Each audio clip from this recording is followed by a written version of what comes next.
지난 시간에는 요단강을 건너는 이스라엘 백성들에 대해서 살펴보았습니다.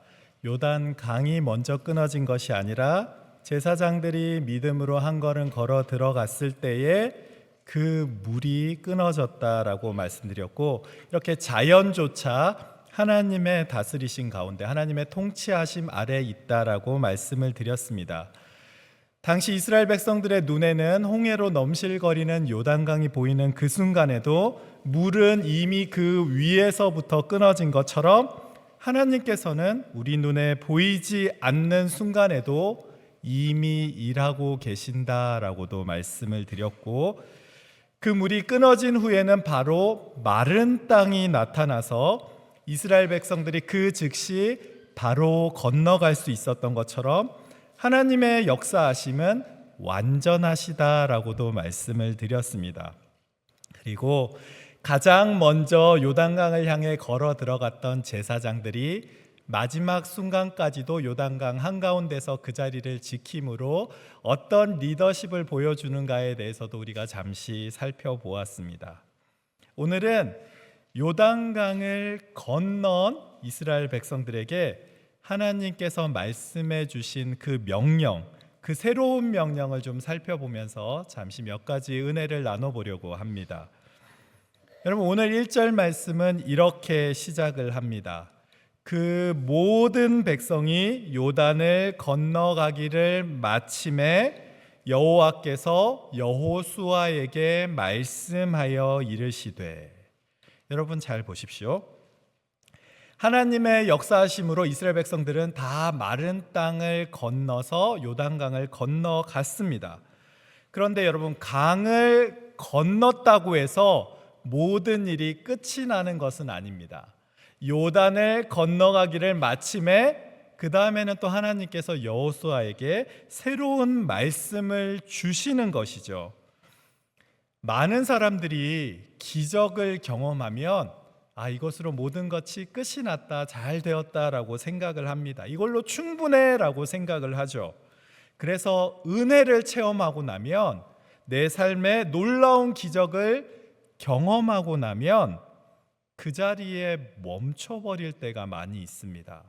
기도의 응답을 받으면 기도를 멈추고, 어려운 시기가 지나고 나면 하나님을 잊어버립니다. 이제 목적지에 도착했으니까 내가 좀 쉬어야겠다라고 생각하는 것이죠.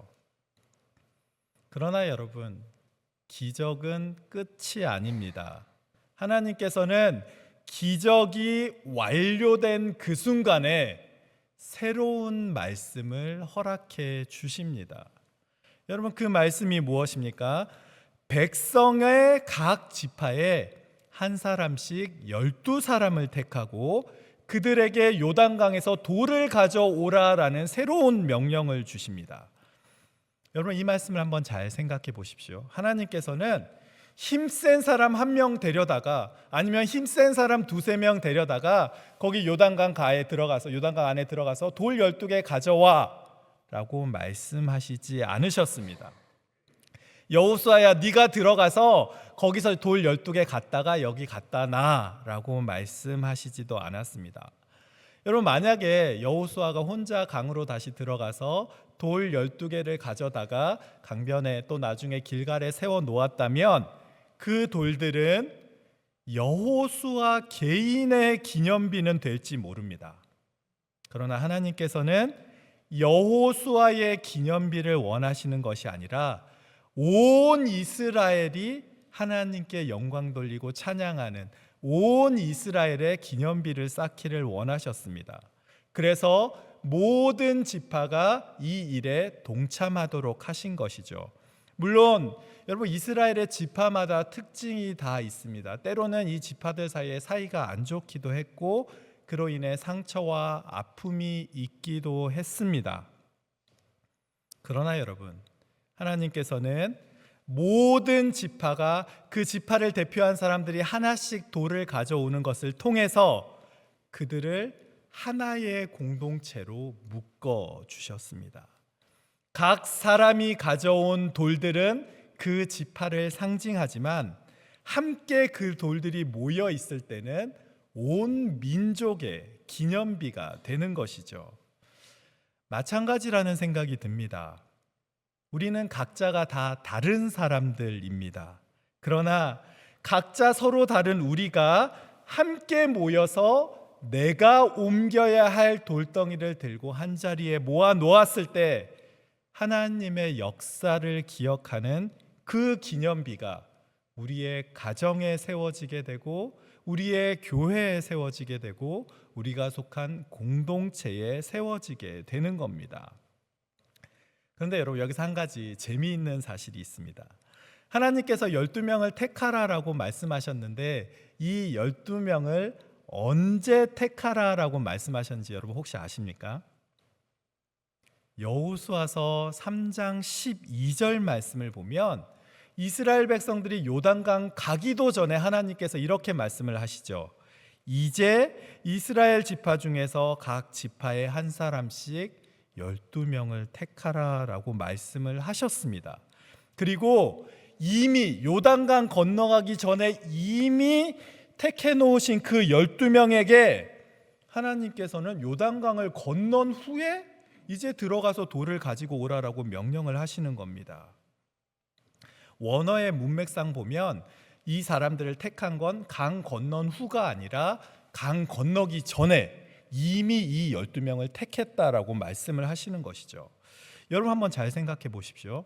그러면 하나님께서 택하라고 그래서 12명의 사람을 택해 놓긴 했는데 여호수아는 강 건너기 전에 왜 12명 택하라고 말씀하셨는지 그 이유를 알고 있었을까요? 그 뽑힌 12명의 사람들은 왜 내가 대표로 뽑혔는지, 내가 무슨 일을 해야 하는지를 요단강 건너기 전에 알고 있었을까요? 아마 그 사람들은 전혀 내가 왜 뽑혔는지, 왜 무슨 일을 해야 되는지 알지도 못하고 뽑혀 있었을 겁니다.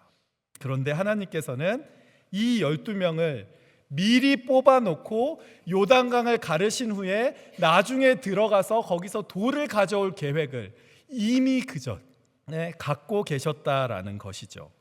여러분 놀랍지 않습니까? 전혀 안 놀라우신 것 같네요.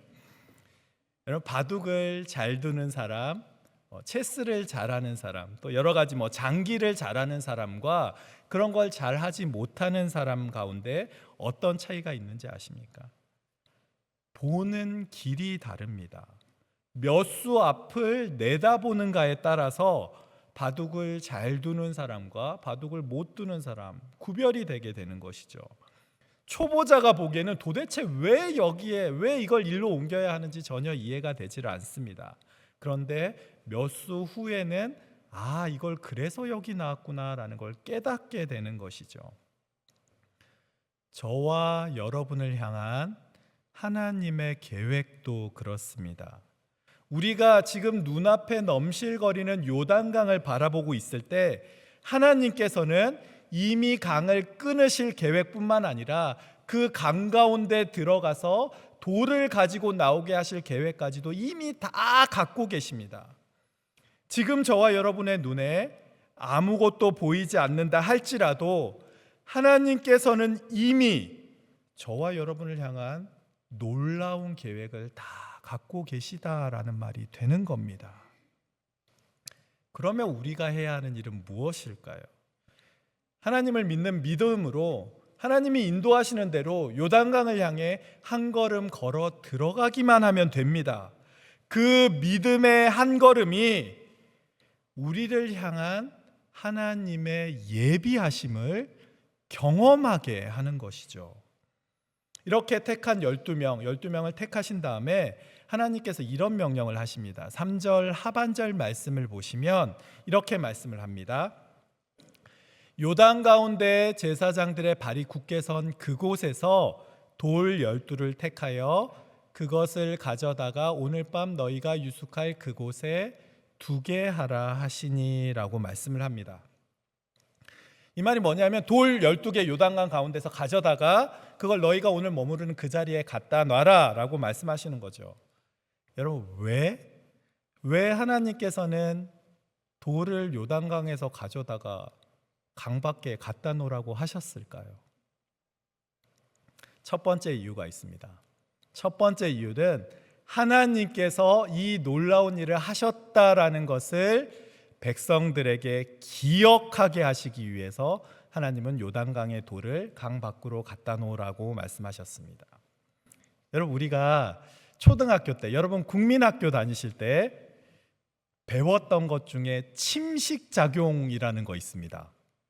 전혀 안 배운 표정들이신데, 여러분 침식작용 간단하게 설명하면 이런 겁니다. 돌이나 바위 같은 게 이제 깎이거나 해서 그 모양이 점점 바뀌는 걸 침식작용이라고 하죠.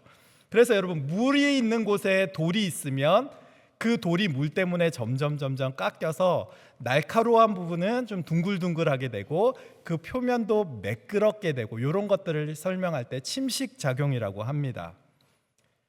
제가 왜 갑자기 초등학교 때, 여러분 국민학교 때 배웠던 침식작용에 대해서 말씀을 드리는 걸까요?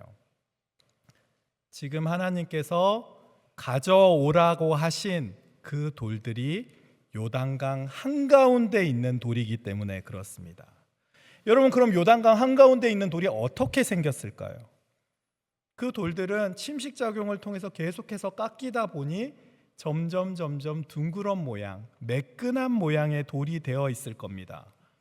강 밖의 돌은 어떻게 생겼을까요? 그저 풍화만 받다 보면 밖에 있는 돌은 뭔가 삐쭉삐쭉거리고 그렇게 생겼을 겁니다.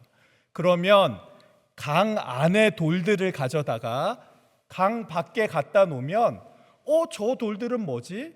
이상하게 생겼네 라는 생각을 하지 않겠습니까? 그리고 그 크기도 여러분 주먹만한 돌을 옮기는 것이 아닙니다. 5절 하반절 말씀을 보시면 이렇게 말씀을 합니다. 각기 돌 한 개씩을 가져다가 어깨에 매라. 여러분, 요만한 돌을 어깨에 매진 않잖아요. 커다란 돌을 어깨에 메고 옮겼을 겁니다. 여러분, 그림 한번 보여주시겠습니까? 아마 제가 생각하기에 저런 모습이겠다라고 생각을 합니다. 저기 지금 제사장들은 한가운데 저기 서 있고 각 지파 사람들이 어깨에 돌을 메고 있는 거죠. 그런데 그 지파 사람들이 메고 있는 돌들을 보면 약간 매끈매끈하고 동글동글하게 만들어 놓은 겁니다. 여러분, 그 돌들을 요단 강가에, 나중에는 길갈에 쌓아 놓았다라고 한번 상상해 보십시오. 원래 거기 있어야 하는 돌이 아닙니다. 그 모양이 아니죠. 그러니 그 이상한 돌들을 바라보면 하나님께서 요단강을 가르시고 이 돌들을 여기에 갖다 놓게 하셨구나. 하나님이 가르신 그 일을 하나님께서 하셨음을 기억하게 하는 겁니다. 하나님께서 이 돌들을 길갈에 가져다 두라 하신 첫 번째 이유가 바로 여기에 있습니다. 하나님께서 요단강을 멈추시고 이스라엘 백성들을 그 강 가운데로 지나가게 하셨던 일을 기억하게 하시기 위해서 하나님께서는 요단 강가에 있던, 강 안에 있던 돌들을 강 밖에 세워놓으라라고 말씀하신 것이죠. 여러분, 하나님의 역사를 경험하는 일이, 하나님이 하시는 기적을 경험하는 일이 참 중요합니다. 그런데 그 역사를 계속해서 기억하면서 살아가는 것이 몇 배나 더, 훨씬 더 중요합니다.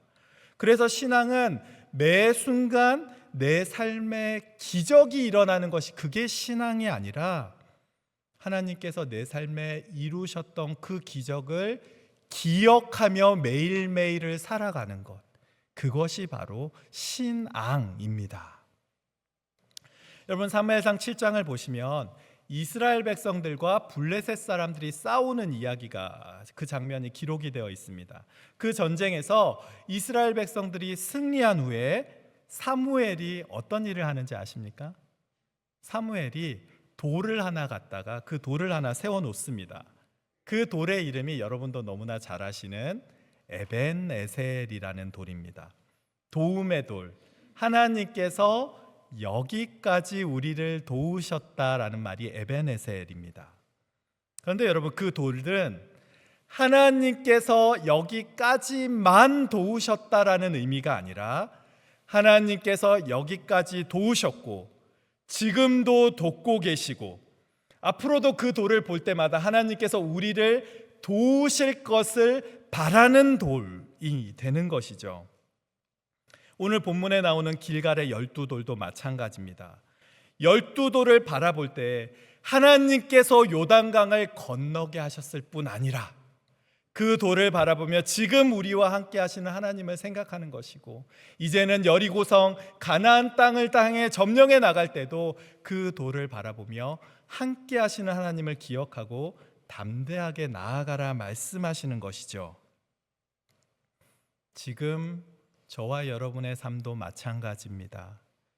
에베네셀의 하나님, 길갈의 하나님께서는 지금 저와 여러분과도 함께 하십니다. 그리고 지금뿐만 아니라 앞으로도 우리와 동행하십니다. 그러니 여러분, 이전에 하나님이 우리의 삶 가운데 이루셨던 일들을 기억하시고 지금 우리 앞에 놓여 있는 문제와 어려움을 향해서 담대하게 여러분 걸어가십시오. 지금도 여전히 살아계셔서 우리와 함께 하시는 하나님께서 저와 여러분을 이미 예비해 놓으신 가장 좋은 길로 인도해 가시는 줄 믿습니다. 이 돌들을 세워 놓으라라고 명령하신 두 번째 이유가 있습니다. 하나님께서는 다음 세대를 위해서 이 돌들을 세우라라고 명령을 하십니다. 우리 6절과 7절 말씀 한번 함께 볼까요? 6절과 7절 말씀을 한번 함께 읽어보겠습니다. 시작. 후일에 너희의 자손들이 물어 이르되 이 돌들은 무슨 뜻이냐 하거든 그들에게 이르기를 요단물이 여호와의 언약궤 앞에서 끊어졌나니 곧 언약궤가 요단을 건널 때에 요단물이 끊어졌으므로 이 돌들이 이스라엘 자손에게 영원히 기념이 되리라 하라. 아멘. 여러분 잘 보십시오. 이 돌들이 이스라엘 자손들에게 영원히 기억이 될 것이다 라고 말씀을 합니다. 왜 그렇겠습니까? 여러분 한번 생각을 해보세요. 주변에 있는 돌들과 다르게 생긴 돌무더기가 있는 겁니다. 그러면 자녀손들이 그 돌들을 보고 아빠 왜 저 돌은 저렇게 생겼어요? 엄마 왜 저 돌은 저렇게 생겼어요? 라고 부모에게 물어보지 않겠습니까? 궁금해하지 않겠어요? 그럴 때 하나님께서는 자손들에게 왜 저 돌이 저기 서 있는지, 왜 저 돌들의 모양은 다르게 생겼는지를 자녀손들에게 알려주기 위해서 그 돌을 거기 세워놓으라 라고 명령하신 겁니다.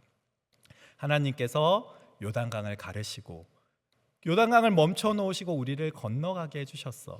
이 사실을 그 돌 보고 물어보는 아이들에게 알려주라라는 것이죠.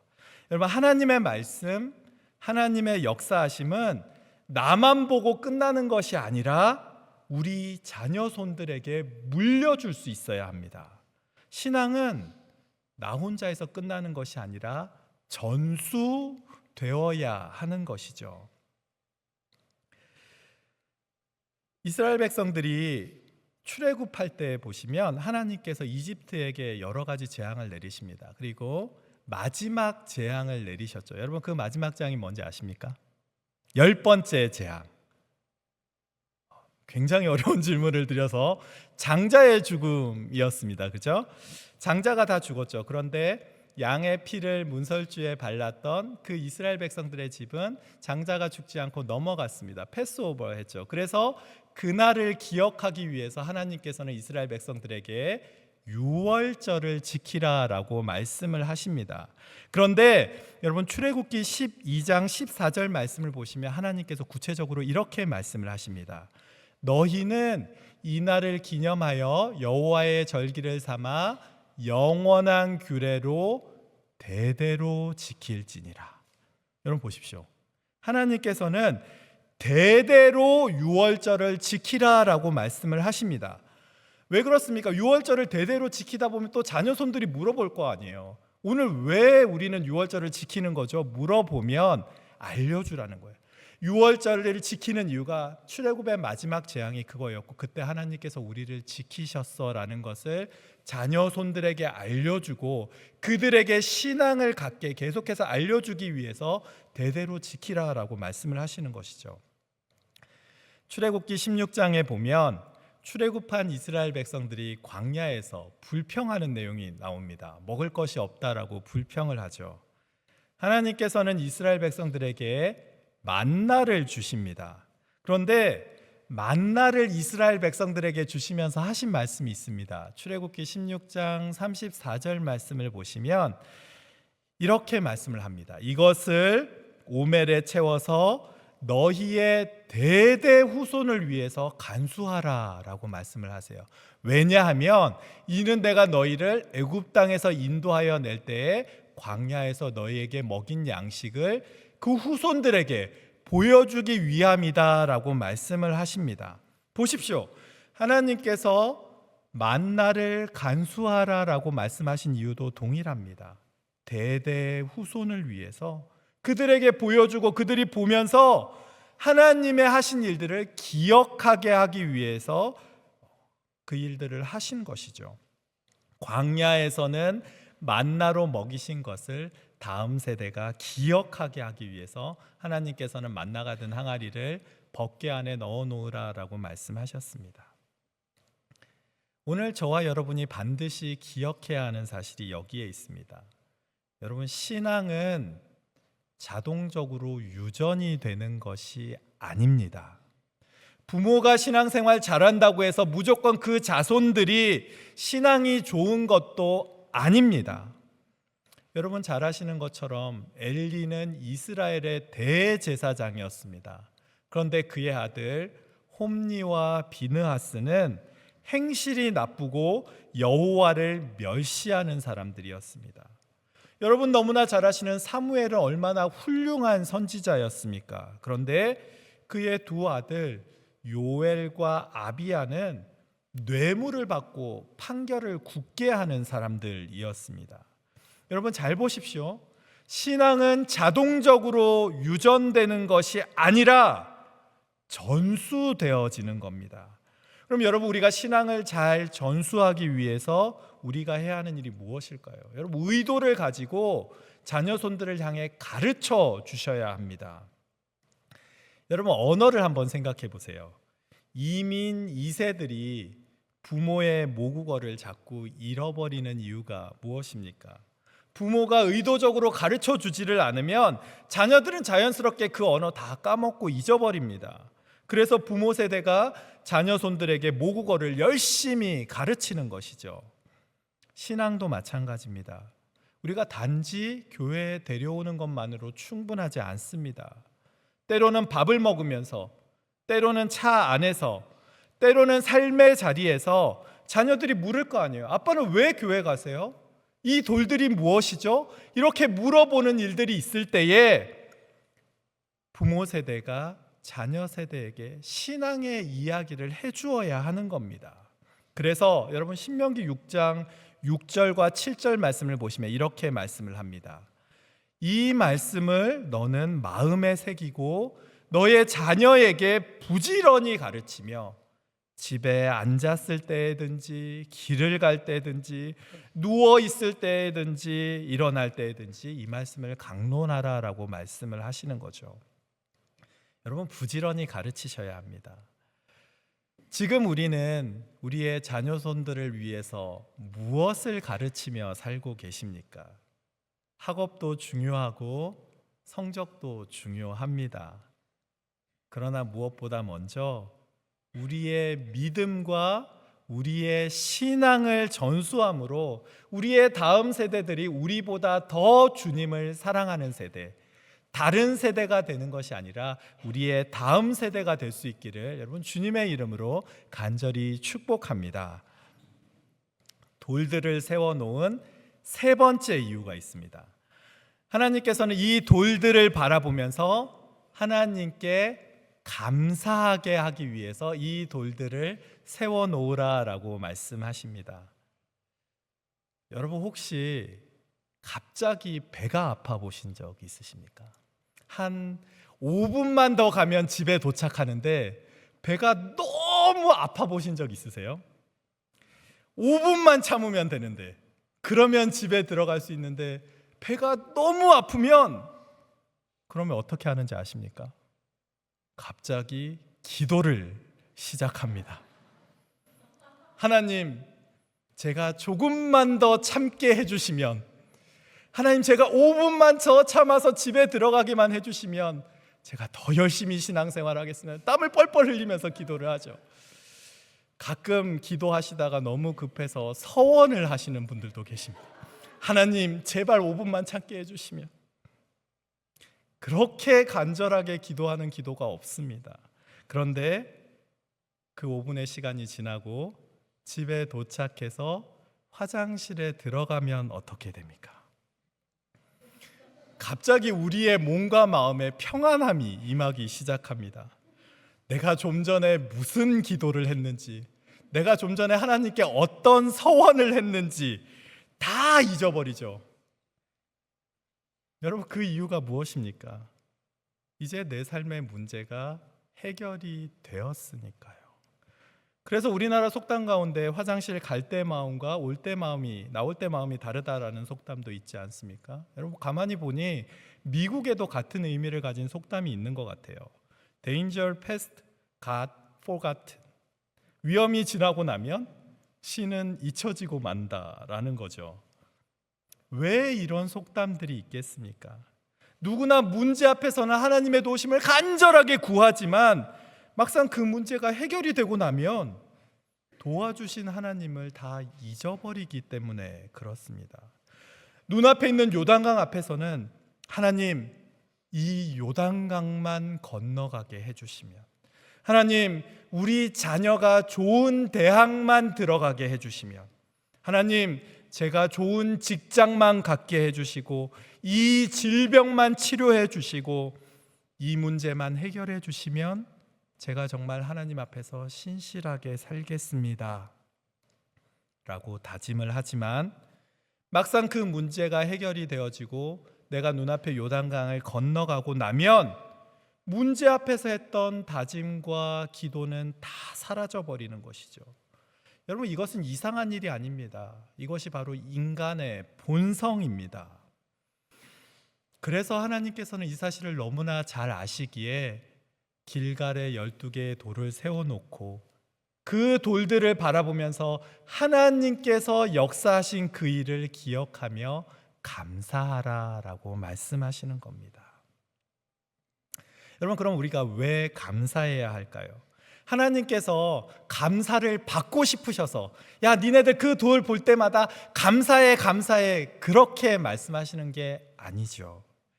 하나님께서 감사하라라고 말씀하시는 이유는 우리가 하나님께 하는 감사를 통해서 하나님께서는 저와 여러분에게 주실 더 큰 축복을 예비해 놓고 계시기 때문에 그렇습니다. 우리가 감사할 때 더 큰 감사의 제목들을 계속해서 우리의 삶에 허락해 주시는 것이죠. 여러분, 누가복음 17장에 보면 10명의 나병 환자가 예수님께 나와서 치유받는 일을 경험하게 됩니다. 제사장에게 가서 몸을 보이라 그래서 10명의 나병 환자들이 돌아갈 때 그들의 몸이 깨끗이 낫는 것을 보게 되죠. 9명의 사람들은 그 자리로 그 길을 떠나가 버립니다. 그런데 한 명의 사마리아인은 예수님께 돌아와서 예수님께 엎드려서 절을 하면서 감사의 인사를 하게 됩니다. 그러자 예수님께서 그 사람에게 이런 말씀을 하십니다. 누가복음 17장 19절 말씀입니다. 그에게 이르시되 일어나 가라. 내 믿음이 너를 구원하였느니라 하시더라. 여러분, 한번 잘 생각해 보십시오. 아마 10명의 문둥병자는 다 마음의 상처들이 트라우마로 그 마음 가운데 다 남아 있었을 겁니다. 어쩌면 예수님에게 왔다 가면서 육신의 질병은 다 치유가 되었을지 모르겠습니다. 그러나 그 마음의 상처는 여전히 남아 있었겠죠. 그런데 예수님께로 돌아온 그 사람은 어떻게 되었습니까? 예수님께서는 그의 육신의 질병을 치유해 주실 뿐 아니라 마음의 상처까지 어루만져 주시고 거기서 끝나는 것이 아니라 그를 구원에 이르도록 축복해 주시지 않습니까? 여러분, 이것이 바로 감사의 유익입니다. 여러분, 감사는 단지 감사로 끝나는 것이 아니라 주님께서는 항상 감사하는 사람에게 더 좋은 것으로 채워 주십니다. 그래서 우리는 범사에 감사해야 하고 매 순간마다 주님 주신 것에 감사해야 하는 것이죠. 돌들을 세우라 명령하신 네 번째 마지막 이유가 있습니다. 그 돌들을 세우라 명령하신 이유는 다시 시작하게 하시기 위해서 하나님께서는 돌들을 세우라라고 명령하십니다. 행복의 노란 손수건이라는 이야기가 있습니다. 어떤 남자가 교도소에서 한 3년 동안 죄를 지어서 복역을 하고 있는데 그는 복역을 마치고 버스를 타고 고향으로 돌아가려고 합니다. 그런데 차마 집에 돌아갈 자신이 없는 거예요. 그래서 이 사람이 감옥에서 출소하기 전에 아내에게 편지를 씁니다. 혹시 당신이 나를 받아줄 거면 우리 집 앞에 있는 참나무에다가 노란 손수건을 하나 달아주면 내가 그러면 그 사인을 보고 집으로 돌아가겠다. 그런데 내가 집에 오기를 원치 않으면, 그냥 아무것도 놔두지 않으면, 그 아무것도 달아놓지 않으면 나는 그 버스를 타고 그냥 그 집 앞을 지나가겠습니다 라는 이야기를 하죠. 그리고 나서 이 사람이 탄 버스가 점점 집으로 가까이 갑니다. 그리고 어떤 일이 일어나죠? 집 앞에 갔더니 참나무에 노란 손수건이 잔뜩 걸려 있는 거예요. 그 손수건을 보고 이 사람이 버스에서 내려서 집으로 돌아가서 아내와 행복하게 살았다라는 그런 이야기가 있습니다. 근데 여러분, 한번 가만히 생각해 보십시오. 그 사람이 돌아갈 수 있었던 이유가 무엇입니까? 나무에 달려있는 노란 손수건이 그가 다시 시작할 수 있는 사인이 되었기 때문에 그는 돌아가 다시 시작할 수 있었던 것이죠. 하나님께서 12개의 돌을 세워놓으라 말씀하신 이유가 바로 여기에 있습니다. 가나안 땅을 점령하는 이스라엘 백성들이 혹시 그 땅 가다가 또 실패하고 또 쓰러지고 하나님 함께 하시는 것이 정말 맞나라는 의심이 생길 때 하나님은 그 사실을 이미 알고 계시기에 길갈에 12개의 돌을 세워놓으라 라고 명령하시는 것이죠. 그 실패의 자리에서 다시 길갈로 돌아와서 거기 세워놓은 12개의 돌을 보며 여전히 하나님께서는 우리와 함께 하시는구나, 그 사실을 다시 기억하고 다시 힘을 얻어서 주님이 주신 그 땅을 향해 걸어가라라고 그 일을 위해 거기에 12개의 돌을 세우라라고 명령해 놓으신 겁니다. 그래서 여러분, 길갈에 세워지는 12개의 돌은 회복의 돌이 되는 것이고 다시 시작하게 하시는 돌이 되는 겁니다. 우리가 매주일 예배를 드리고 매일 성경을 보고 매일 기도하며 우리의 삶 가운데, 우리 마음 가운데 믿음의 돌들을 세워야 하는 이유가 바로 여기에 있습니다. 저와 여러분은 세상에 살면서 수도 없이 많이 쓰러지는 사람들입니다.